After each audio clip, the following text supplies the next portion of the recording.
Yes po, ma'am. Yes Opo. po. Parang si Miss Umali lang yung gising simula kanina umaga. Anyways, guys. So, I appreciate your attendance today. So, ibang laptop nga pala ang gamit ko. So, medyo nasyusyunga ako today. Wait lang. Wait lang, guys. Ha?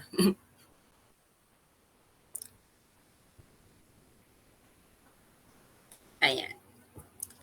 So, ayan. Ang tagal ko nang hindi ginamit ang laptop na ito.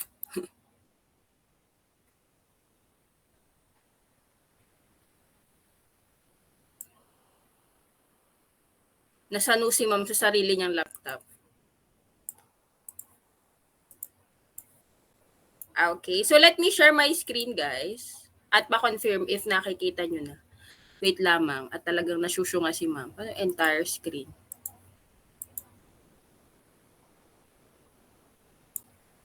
Kita nyo na ba yung screen, guys? Kita na po. Yes po. So, by the way, guys, again, yung topic natin is Module 1. And I think tamang-tama nang patapat siya online kasi, again, more on terms ito. I think kasi boring i-discuss yung terms. Kaya actually, medyo alangan ako tumanggap ng subject na walang problem solving kasi I enjoy problem solving more than the terms. And also, yung i-discuss natin today, I'll be sharing with you some videos kasi kung face-to-face kasi natin to ginawa, most probably, hindi ako makapag-show sa inyo ng video kasi unang-una, agawan lagi sa project or ano. So, kung meron akong hinihiling para sa university natin, unang-una, classroom. And of course, yung mga classroom is magkaroon ng enough yung mga facilities, ano. Actually, yun yung kulang talaga sa atin. No? Of course, una, classroom. Kaya nga tayo nag-online class ngayon. Wala tayong classroom. And then second, yung mga kailangan natin sa classroom such as projector. Sana dumating tayo dun sa punto na hindi na kailangan maghiraman at may mga nawawalang projector na hindi na babalik. And also, yung mga kailangan talaga natin. Kasi syempre, dito sa combustion actually, wala tayong laboratory. This is a purely lecture subject. Diba? Ang aga chumichika si ma'am. Pero there are also, naranasan nyo na ba mag-plant tour? Wala pa, no? Hindi pa po, ma'am. Hindi Hindi pa. pa po. Pero yun guys, actually, wala kasi, si combustion, wala naman tayong laboratory. This is purely lecture subject. So we cannot expect na, of course, makapag-lab tayo kasi nga lecture nga lang siya, di ba? So, ang maganda dito, kaso kami din naman, same naman noon, wala din kaming laboratory sa combustion. Pero, nung fifth year kami actually. Kasi parang ngayon kasi yung status nyo, kayo yung fourth year. And then sa fourth year nyo, parang kayo yung fifth year, ganyan. Nung fifth year namin, nagkaroon kami ng plant tour. No? Pero actually, yung sa plant tour naman, siguro mataas lang yung expectations ko sa plant tour. Kasi syempre college ka na, ganyan. Pero nag-plant tour kami, siguro yung mai-relate ko sa combustion na na-visit namin is Kawasaki and Honda. Kaso, yung pinakita lang kasi nila sa amin is how to assemble the motorcycle. Puro motor yung pinakita sa amin. How to assemble. So, hindi pinakita kung paano nagwo-work or paano ginawa yung mga components. Sabihin naman ni Kawasaki at ni Honda sa akin, napaka-demanding ko. Pinag-plant tour ka na nga ng libre. Akala ko libre yun eh. Yung pag-visit sa kanila. Tapos nag-demand ka pa ng gusto mong makita. Pero ayun nga guys, I think kasi merong mga, like for example, dito sa combustion, meron tayong mga engines na merong parang demo type or merong equipment na pwedeng mabili sa university para magamit natin, ma-demo sa combustion. Kaso yun nga, wala tayo nun. And nung sa mga plant tour kasi, even if magkakaroon kayo ng idea, limited lang din kasi yung ipapakita nila sa inyo. Kasi syempre, yun yung mga, kung sa pagkain ay secret recipe nila. So wala tayong karapatan. No? Unless dun talaga kayo mag-work. And also, napakadaming subject ni ME. So ako personally, gusto ko mag-excel sa power plant because gusto ko, yun yung gusto kong field. no? Pero ngayon nasa minahan ako, ano. Pero it's ngayon kung gusto niyo mag-excel or gusto niyo mapunta sa combustion or sa engine or sa automotive industry, so definitely you have to study and to excel in combustion engineering. So I think that's enough for an introduction. So ano yung malalaman nyo today? So ito po, no? So explain the difference between an internal combustion engine and an external combustion engine. And I believe si external combustion engine, familiar kayo sa kanya, lalo na na-discuss siya nung term 2. Hindi niyo lang siguro alam or hindi lang siya na-highlight na external combustion engine siya. No? Ngayon niyo siya madidiscover. And then, define the terms associated with combustion. Though hindi naman natin siya i-highlight because, again, it's not required na lahat ng terms alam nyo. Kasi definitely, yung kailangan nyo lang talaga yung i-highlight natin today. No? So, yung kailangan nyo matandaan. Yung iba, pwedeng kalimutan nyo muna. Alalahanin nyo pag magre-review na kayo sa board exam. By the way, ang board exam ay 3 araw na. Ano kayang naisip ng PRC? 3 araw ng board exam ninyo, parang 8 a.m. to 2 p.m. per subject. So, and then understand the application of thermodynamics in the field of combustion engineering. Pero yung 3rd and 4th, I think yung 3rd, mas ma-appreciate nyo siya pag tayo nagsisolve na. And then 4th, understand the role of combustion engine in the industry. So, ano yung mga key terms? Of course, internal and external combustion engine. And then we have a lot of terms talaga. No? So first, it is just right to define what is a combustion engine or a heat engine. So a heat engine, yung definition niya in thermodynamics, it is device which transforms the chemical energy. So in this case, yung chemical energy, yung tinutukoy natin is yung kay fuel na chemical energy. Into thermal energy, so kung nalalaliman kayo sa word na thermal, heat energy, you can use that also. And gagamitin mo yung mixture ni chemical and the thermal energy or yung fuel and heat to produce mechanical work. So yun po yung role ni heat engine. So from fuel, so to heat energy or chemical energy to heat energy to useful work. But yung heat engine, kaya nilagay dyan, the definition is for thermodynamics and engineering. Kasi yung heat engine, it can be used also sa ibang aspeto. No, actually, for mechanical, pwede mo siyang gamitin sa heat transfer. No? Nakapag-heat transfer na ba kayo? Ngayon pa lang po. Ngayon? Ang bigat naman ng SEM nyo. Ngayon din ang fluid mech, tama? Or fluid? Yes po. Fluid mech. Grabe naman yung SEM nyo. So parang, kasi noon, ang mahirap sa amin, actually wala namang SEM na madali, ano. Pero yung pinakamahirap sa aming SEM, 5th year, 2nd SEM, kasi bakit nagsiksikan lahat ng subject na ito? But I think ngayon, ang mahirap is 3rd year, no? 3rd year, 1st SEM. Kasi may combustion ka, may fluid mech ka, nasa inyo lahat. Sino kaya naggawa ng curriculum? Ayun, guys. Pero I think naman, if you survive this SEM, makakahinga-hinga kayo ng maluwag. So, we have different classifications of heat engine, but let's discuss first ano yung mga characteristics ng heat engine. So, it absorbs heat energy from a higher temperature source. And please take note of this, some of the heat absorbed will be converted into mechanical work. Kaya ang term dyan is some, ibig sabihin, hindi lahat ng na-absorb na heat ay mako-convert into mechanical work. No? So that is true naman. Sa mga sasakyan natin, yung nilagay mo bang gasolina o nilagay mong fuel, sure ka na 100% yun ay mako-convert into work? So, di ba, meron kayong mga nakikita mga usok-usok, di ba, sa tambutso, no? So, yun ang tinatawag nating waste. So, hindi lahat nagiging useful work. Yung iba nagiging waste energy. So ito na nga, the remaining heat is not converted into mechanical work. Ang tawag natin sa kanila, if you remember, that is the heat rejected. So again, yan yung mga na-reject na heat, and other term for heat rejected, or pag narinig nyo yung term na low temperature or sink temperature, ang tinutukoy doon is the heat rejection temperature.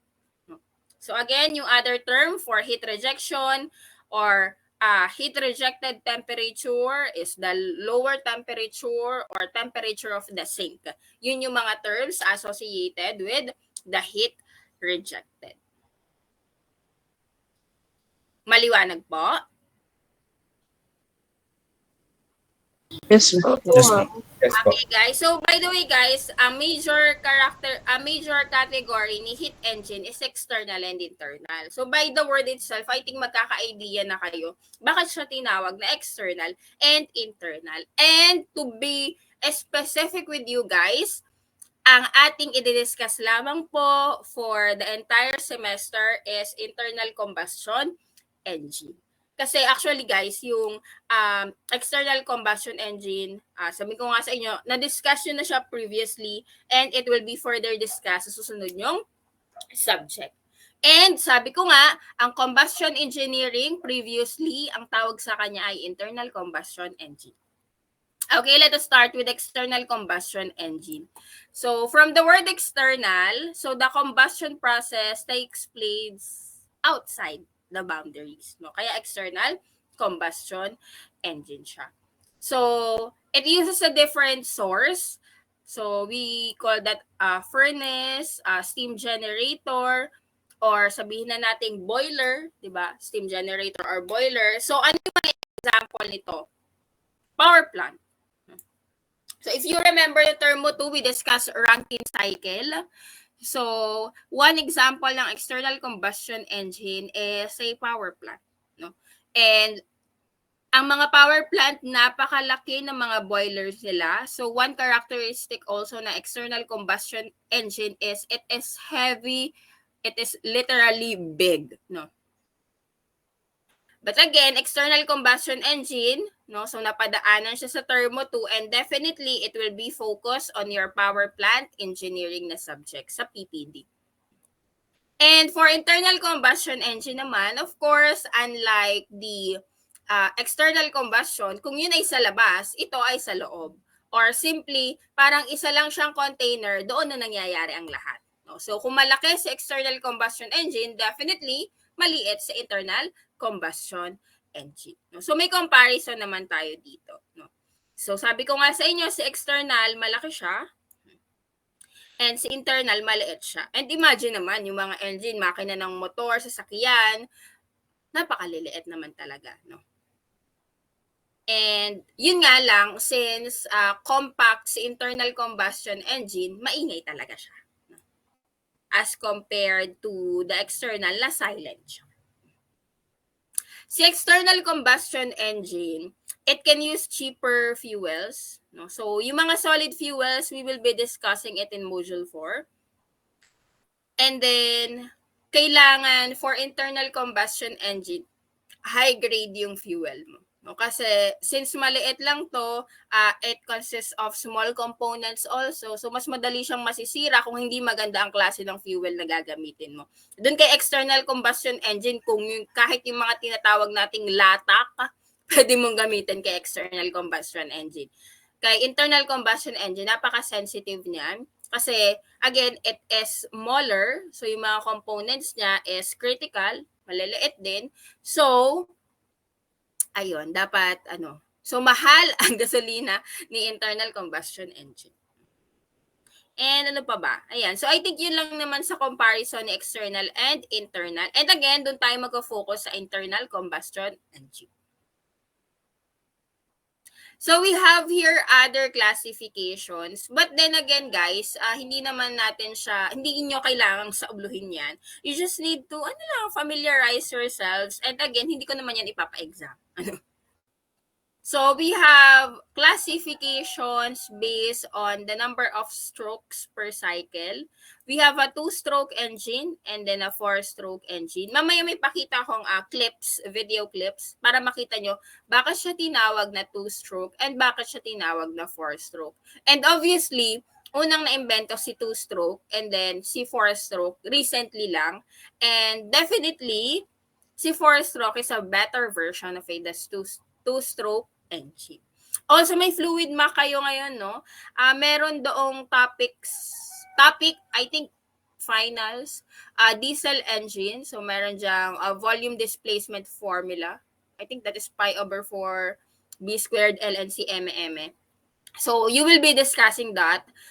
Dun sa formula na yon, factor kung ilang number of strokes. No? So, yung mga subject nyo actually is related. Yung refrigeration nyo ba, ngayong SEM din? Hindi po. Hindi. Mabuti naman. Kasi nakita ko yung prof namin ng college, si Sir Bade, bumalik kasi siya. No? So, sabi ko, may ref ba ngayong SEM? Pero anyways, sa refrigeration din kasi, meron yung mga number of cycles din. So, yung number of cycles not only limited kay combustion. So, may counter nyo siya sa iba't ibang subject. And then, according to the motion of movable components, meron tayong tinatawag na reciprocating engine. Obviously, reciprocating siya kung babataas or kaliwa kanan yung motion ng piston. And the rotary engine naman kung rotary or umiikot yung engine mo. So, depende kung ano yung motion ng iyong engine. So, kung reciprocating, edi alam nga naman tawagin mo rotary. Digo. So, we have according to the valve location, so meron tayong tinatawag na I-head, L-head, and F-head. Meron ba tayong sample dito? Yan. And ito, I think, pinakamadali. So, according to the type of fuel used. No? So, tinatawag natin siyang petrol engine, diesel engine, kung diesel ang meron siya, alcohol kung alcohol. So, ganun lang kadali yung classification na ito. And I think yung number 5 yung pinakamahalaga. So, we have what we call spark ignition engine. So, mamaya malaman nyo bakit kaya siya mahalaga. Most of the problems in our subject and in board exam, hindi nila directly state if you will be using an Otto cycle or a diesel cycle. Ang sinasabi nila, it is a spark ignition engine and it is a compression ignition engine. So, dapat at the end of this meeting, you know sino si spark ignition, sino si compression ignition. Okay? So, pag sinabi nating spark ignition, it requires spark plug. And pag sinabi naman natin compression ignition, hindi niya kailangan ng spark plug, enough na sa kanya yung compression. No? But of course, hindi mo ma-achieve yung compression na ito kung hindi mataas or sobrang taas ng temperature. So again, please familiarize yourselves with spark ignition and compression ignition. Mamaya, i-correlate natin siya. Anong cycle ang related sa kanila? According to the number of cylinders, of course, kung isa lang, single, and if madami, we call that multi. Ayan. And then, of course, meron ding classification based sa cycle. No? So, we have Otto cycle engine, kung Otto cycle siya, and then diesel cycle engine, kung diesel cycle siya. No? So, actually, itong apat na ito, ang i-discuss natin. Dual cycle. Take note, ang pinakasimple dyan, si Otto, si Diesel, and si Brighton. Since nasabi dito, combination ng Otto and dual cycle, si dual cycle, sorry, hindi to dual, diesel, sorry naman, mapatawad niyo sana si Ma'am. Ayan. So, combination of Otto and diesel cycle, si dual combustion cycle. So, definitely, kung may pinakamahirap man dyan, si dual yun. Pero mo nagsosolve ka ng dalawang cycle sa isang problem. So, that is the dual cycle. So, ito naman guys, I think hindi naman na natin siya kailangang i-highlight. Kasi napakadami niyan. Yan. So, ito na ang highlight ng discussion. Okay? So, lagi nyo itong tatandaan. Pag sinabing spark ignition, Otto cycle ang gagamitin ninyo. No? Again, pag sinabi pong spark ignition, lagi po tayong naka-auto cycle. Pag sinabi naman na compression ignition, lagi po tayong naka-diesel cycle. Okay? Again guys, pag auto, that is SI or spark ignition. Minsan kasi SI lang yung nasa problem ha. So dapat familiar din kayo sa mga acronyms. Pag sinabing CI, that is compression ignition, that is diesel cycle. Maliwanag po?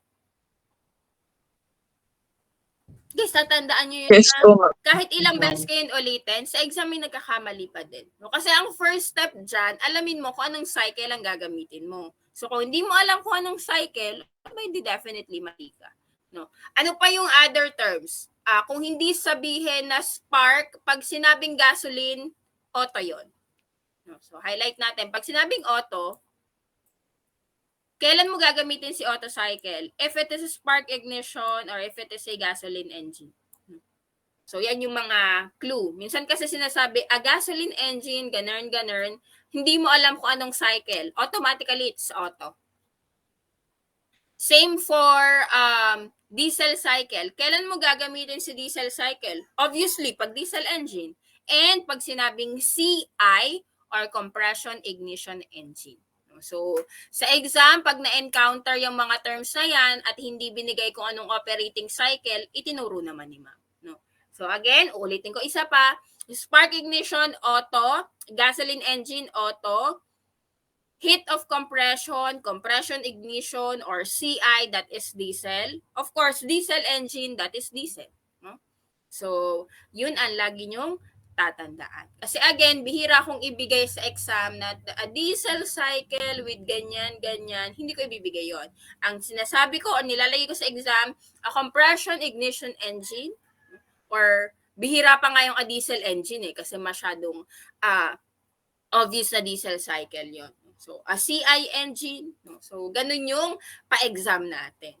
So, ngayon pa lang, sinasabi ko na dapat alam nyo kung anong operating cycle doon sa engine na yon. No? Kasi pag hindi nyo alam, definitely, kung ang nagamit mo kay gasoline engine ay diesel, edi mali ka. Ano? So, ito naman, yan. So, yan. Si Nicholas Otto, dahil ng auto cycle, siya may kasalanan niyan. Si George Brighton, siya may kasalanan niyan. Si Rudolph Diesel, yan. Sila may kasalanan, bakit tayo nagdudusa ngayon? Hindi naman. Thankful naman tayo sa kanila. Ayan. So, again, I'll be showing you a sample na video kasi hindi naman ari gumagalaw. Hindi niya siya ma-appreciate. Yan. Ayan na yung table. Ayan. So, again, i-highlight ko lang po ulit. We call SI, ito sinasabi ko, SI, spark ignition. Baka kasi ma-encounter nyo yung SI kung anong iniisip nyo. Ano? SI po, spark ignition sa combustion. Ano? Hindi SI unit. Spark ignition. CI, compression ignition.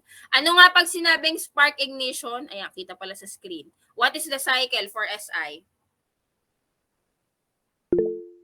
Ayan. Sige, sabihin nyo guys.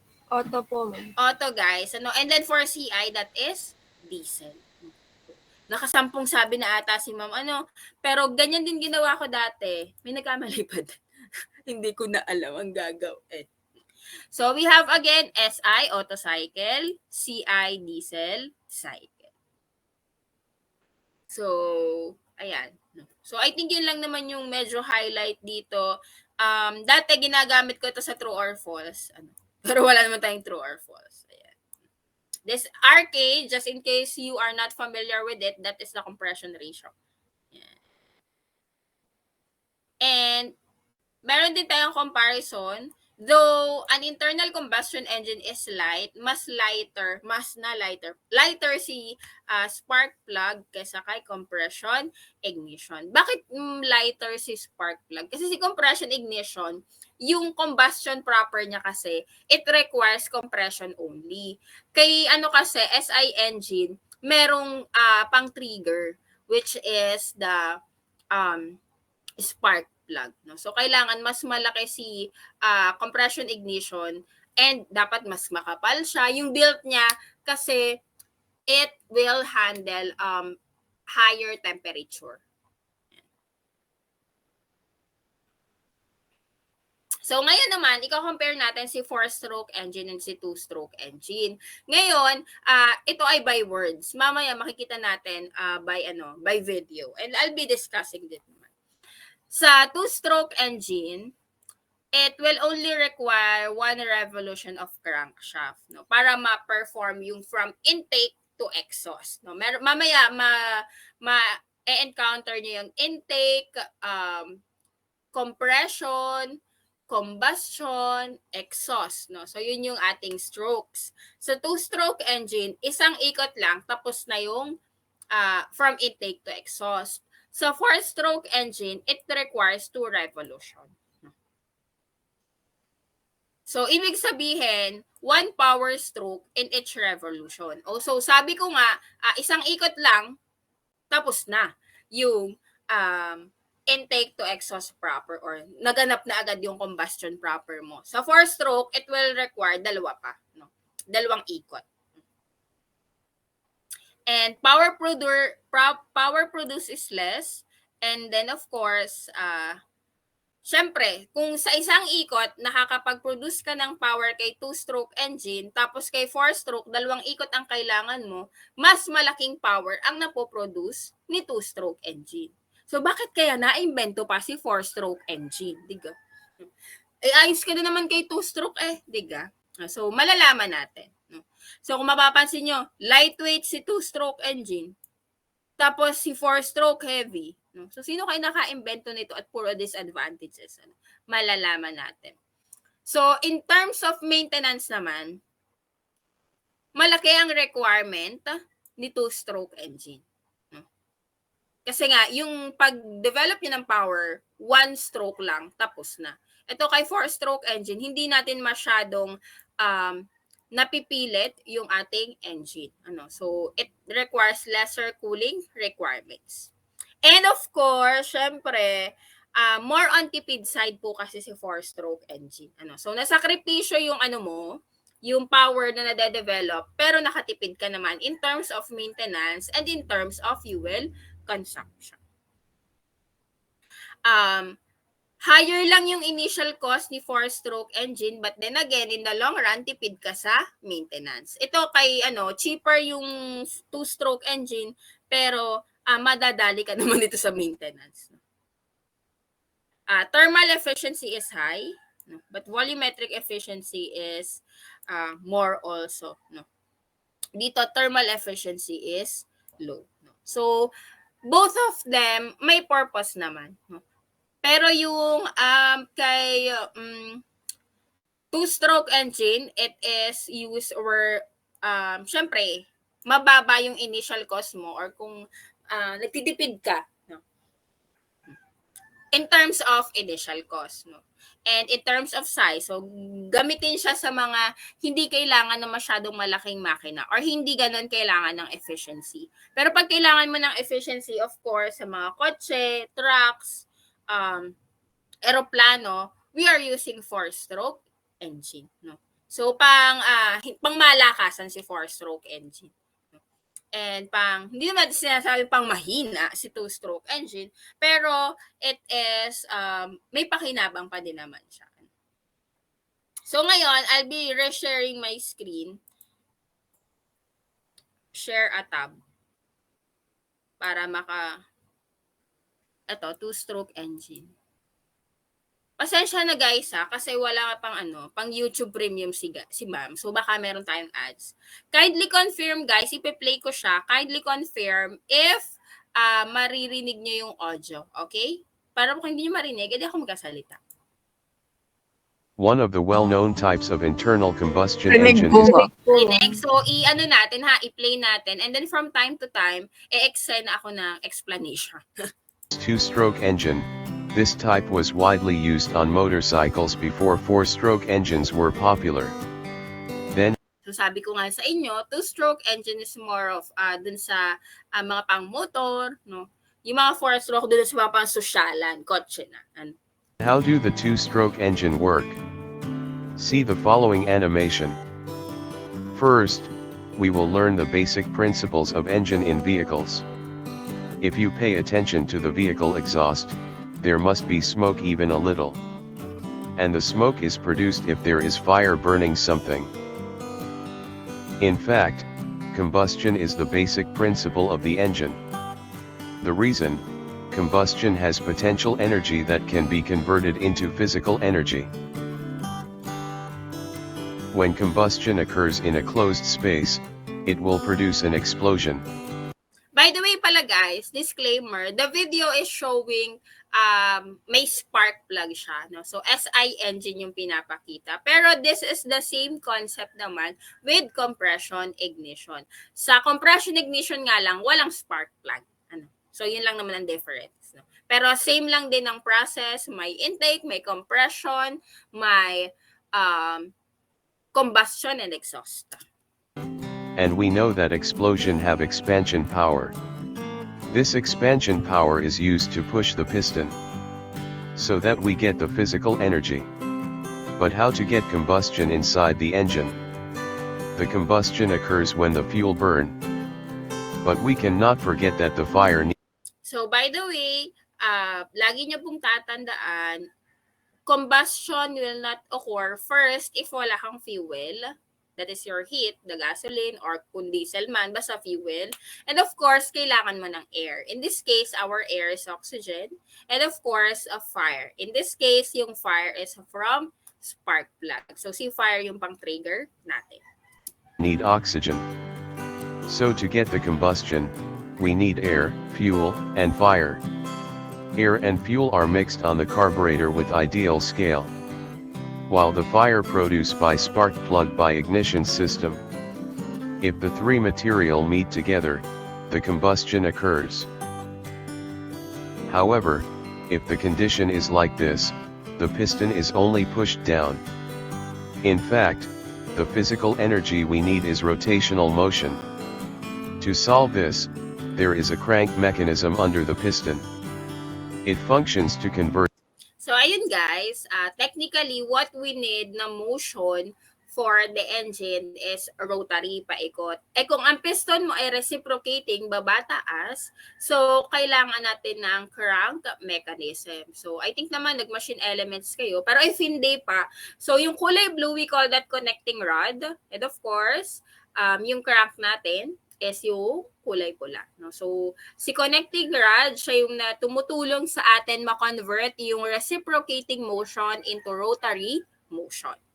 The vertical motion of the piston into rotation. In addition, the crank mechanism makes the piston move back upward, so that combustion can be done again so that the engine can run longer.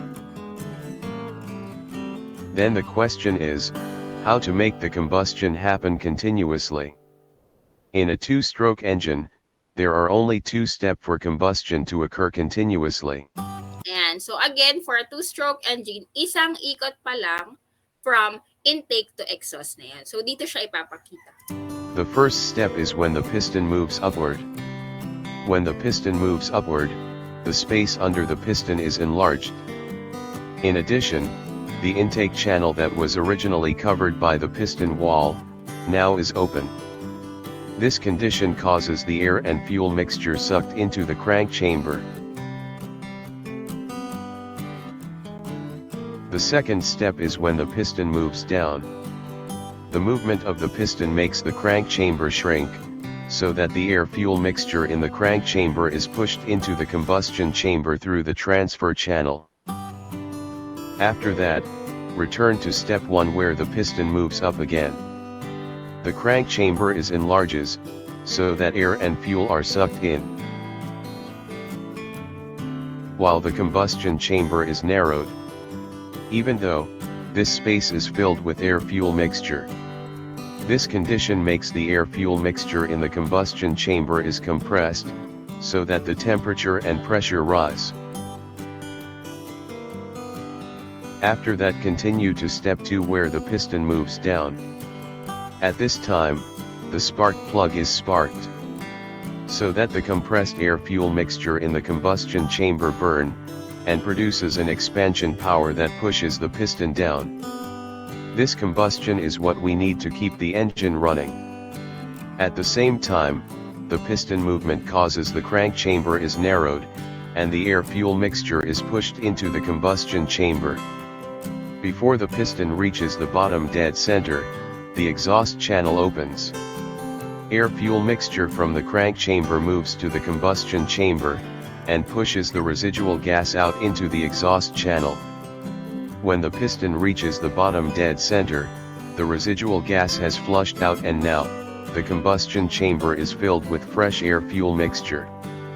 So the conclusion, the two-stroke engine has only 2 steps. Each steps has 2 processes. Ayan, so please be familiar with this one. Sa two-stroke engine, guys, dalawa lang yung steps natin. Ang step 1 mo, nangyayari na yung intake and compression. Yung step 2 mo, combustion and exhaust na yon. Mamaya, sa 4-stroke engine, 4 yung steps. Isang step for intake, isang step for compression, isang step for combustion, and isang step for exhaust. Dito, dalawa lang. No? So, kaya, habi nga, mas mabilis yung 2-stroke engine kesa kay 4-stroke engine. The first step consists of intake and compression processes. Step 2, consisting of combustion and exhaust. Meanwhile, the gas mobility only utilizes piston walls which can close or open the gas channels based on piston movement. So, a 2-stroke engine does not require a valve mechanism.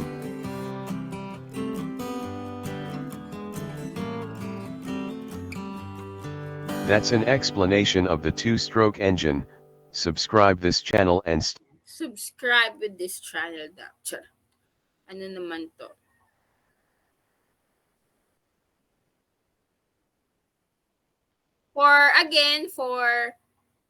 Wait lang pala. Hindi pala ako lumipat.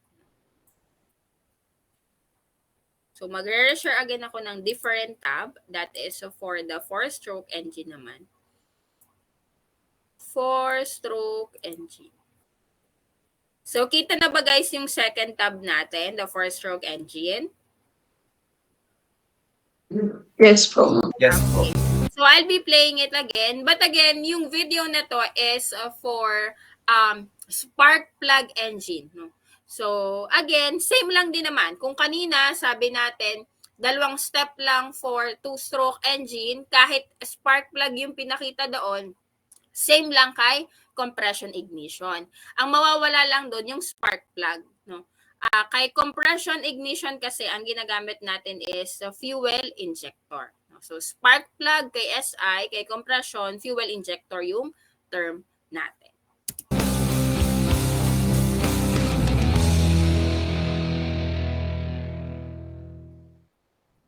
A basic lesson in the fundamentals of a 4-stroke EFI gas Ganito yung boses ng prof namin ng college. engine may be helpful to your understanding of Mercury products. Here are the basic components of every 4-stroke gas engine: a piston, a connecting rod, a crankshaft. As the piston travels up and down in the cylinder, this lateral motion, the longer the stroke of the piston, the larger the displacement of gas and air occurs in the cylinder. To propel that piston, we need to ignite a tiny bit of gas and a whole lot of air.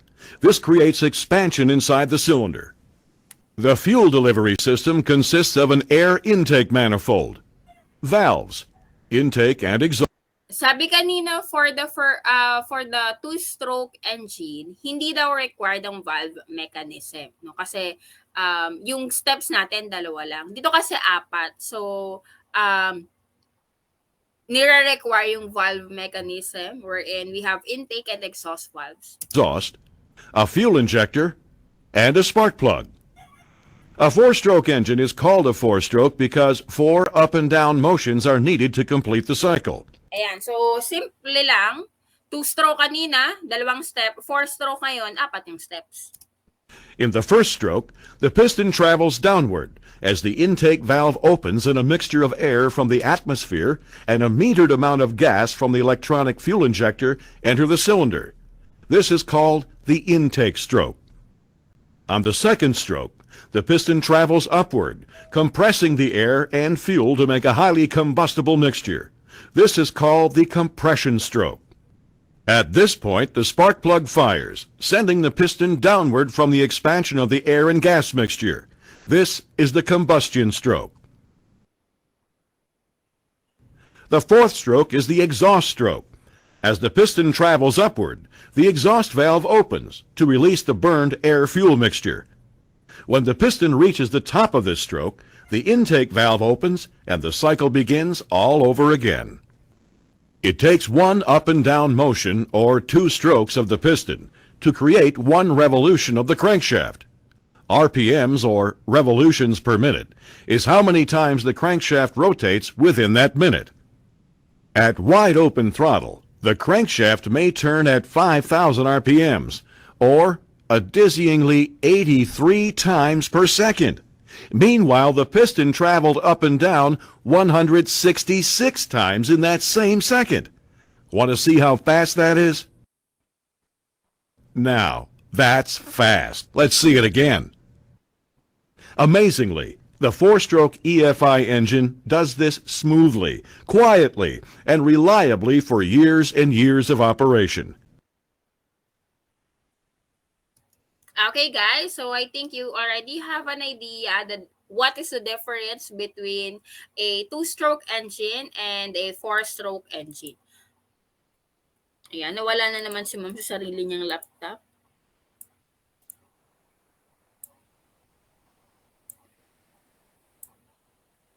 So mag-reshare ulit ako ng aking entire screen.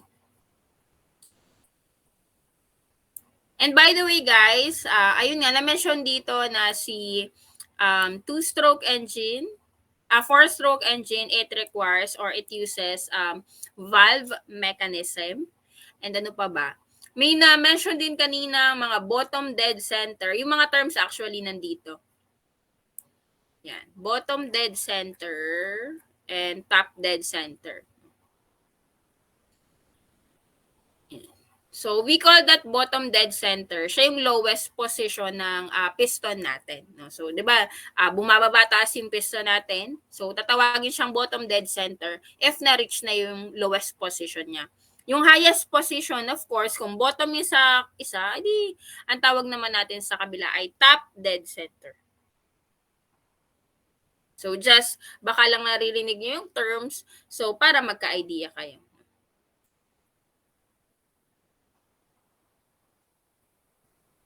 So again, bago magkalimutan, ipapaalala ko lang ulit. Again, ang pinakamahalaga sa lesson natin today is of course, pag SI engine, huwag pong kakalimutan, that is an auto cycle. Of course, if gasoline, auto din.